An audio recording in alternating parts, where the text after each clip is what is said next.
দুপুরে ডালের বড়ি দিয়ে মজাদার রুই মাছের ঝোল রান্না করলাম, সঙ্গে অন্যান্য সব রান্নাবান্না। অনেক দিন পর এমনভাবে পেয়ারা মাখা খেলাম। নমস্কার, কেমন আছেন সবাই? ঘুম থেকে উঠে ফ্রেশ হয়ে চলে এসেছি রান্নাঘরে। প্রথমে মেয়ের জন্য সেরেলাক রান্না করছি। পরিমাণ মতো দুধ এবং জল দিয়ে দিলাম। এবার সামান্য লবণ দিয়ে রান্না করে নিচ্ছি।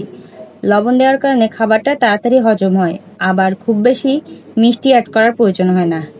একটু পাতলা থাকতেই নামিয়ে নিলাম, না হলে আবার পরে বেশি ঘন হয়ে যায়, আর বেশি ঘন হলে আবার আমার মেয়ে খেতে চায় না। মেয়েকে খাওয়ানো হয়ে গিয়েছে, এবারে সকালে রান্নাটা বসিয়ে দিলাম।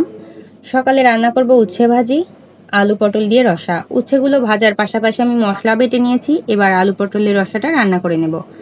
আলু পটলগুলো প্রথমে ভেজে নিচ্ছি, লবণ হলুদ দিয়ে ভালোভাবে ভেজে নেব। তাহলে দেখা যায় যে ঝোলে দেওয়ার পর পটলগুলো খেতে খুব ভালো লাগে।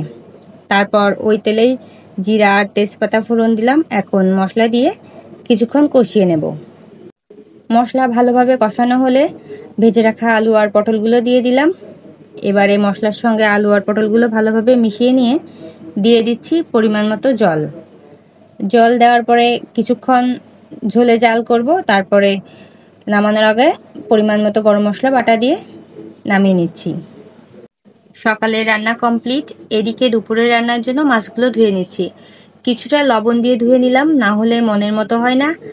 আর তাছাড়া আজকে আমার দুপুরে রান্না করতে আসতে অনেকটাই দেরি হয়ে গিয়েছে, 1টা মতো বেজে গিয়েছে। এই জন্য আর বেশি কিছু রান্নাও করব না, শুধু মাছটাই রান্না করব। আর সকালে আলু পটলের ঝোল অনেকটাই রয়ে গিয়েছে। প্রথমে ডালের বড়িগুলো অল্প তেলে হালকাভাবে ভেজে নিলাম। বড়ি বেশি ভাজলে আবার শক্ত হয়ে যায়। অনেক দিন হলো ডালের বড়ি দিয়ে মাছ রান্না করা হয় না। রান্না হয়ে যাওয়ার পরেই বেশিরভাগ দিন মনে পড়ে, এই জন্য আজকে আগে থেকে সামনে রেখে দিয়েছিলাম। ডালের বড়ি দিয়ে মাছ রান্না কিন্তু অনেক মজার একটা রেসিপি, যারা খেয়েছে শুধু তারাই বলতে পারবে। আর মাছগুলো ভেজে তুলে নিলাম, তারপর আলু বেগুনগুলো ভাজলাম। আর যে কোনো সবজি আমি সবসময় আলাদাভাবে ভেজে নিই, আমার কাছে এমনভাবে রান্না করতেই ভালো লাগে।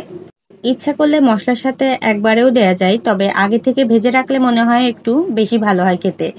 মাছের ঝোলের জন্য জল দিয়ে দিলাম, তার সাথে এখন দিয়ে দেব ডালের বড়িগুলো। তারপর ঝোল ফুটে উঠলে দেব মাছগুলো। আর বড়িগুলো আগে থেকে দিলাম, না হলে আবার বড়িগুলো গলবে না। এখন কিছুক্ষণ ঝোলে জাল করব, আর নামানোর আগে চালের গুঁড়া আর গরম মশলা বাটা দিয়ে দেব। চালের গুঁড়া দেওয়ার কারণে ঝোলের যে জলঝোলে ভাবটা সেটা আর থাকে না, আর তাছাড়া ঝোলের গঠনটাও খুব সুন্দর হয়। মাছ আর ঝোলটা আলাদা রাখলাম, তাহলে তুলতে সুবিধা হয়। আর বিকেলবেলা মেয়ে আম খেতে চেয়েছে, তাই আমের রস তৈরি করে দিলাম। তারপর পেয়ারা কেটে নিচ্ছি। অনেক দিন হলো পেয়ারা মাখা খাওয়া হয় না, বেশ কিছুদিন হলো আনা হয়েছে, কিন্তু আজকাল করে খাওয়াই হচ্ছে না। একটু বিট লবণ আর মরিচের গুঁড়া দিয়ে মাখিয়ে নিচ্ছি।